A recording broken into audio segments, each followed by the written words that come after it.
This is video 1.3 for AP Chemistry, and we'll cover physical and chemical properties. As you guys know, we will have a note check quiz tomorrow at the beginning of class.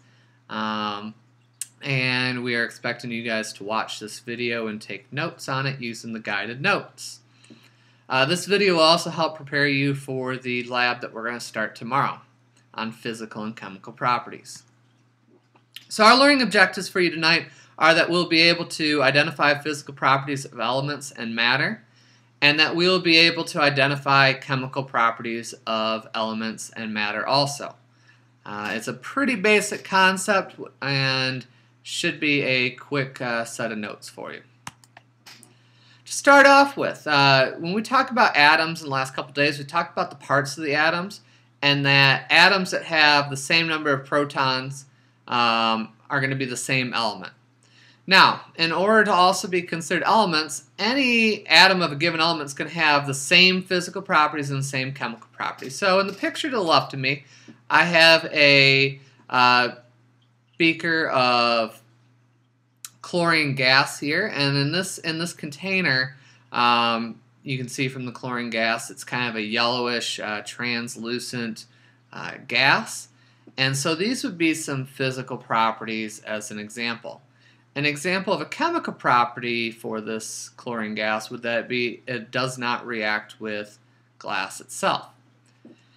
Let's go a little bit further into physical properties now. Physical properties are any measurements or observations that do not change the object chemically. So these can include observations such as what the color is, the shape, what state of matter the material is in.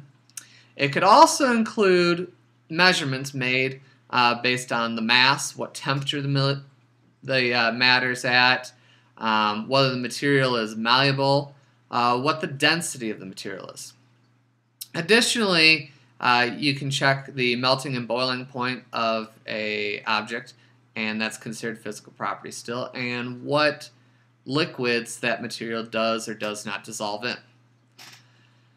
Now, additionally, we're going to test tomorrow the conductivity of electricity for a set of elements, and also whether an element is magnetic or not. Chemical properties are a little bit harder to identify. These are properties that describe how an object will react chemically or won't react. So what I've done is I've provided some keywords to help you identify that we're talking about a chemical property. Some of those include corrodes, explodes, burns, and rusts.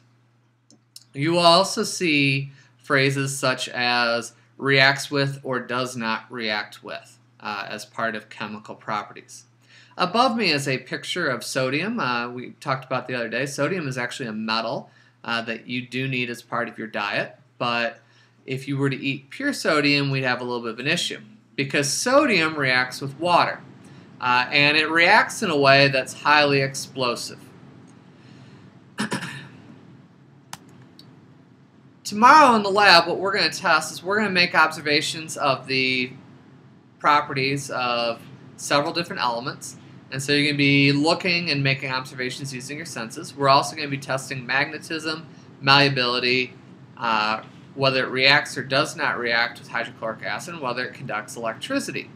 What I want you to do as part of your notes tonight here is to identify each of these stations in the lab as being a physical or a chemical property that we're testing for. Don't forget that we will also take our first mastery quiz on parts of the atom and isotopes in class tomorrow, and this first quiz is part of that 60% of your grade. Have a good night, and we will see you tomorrow in class.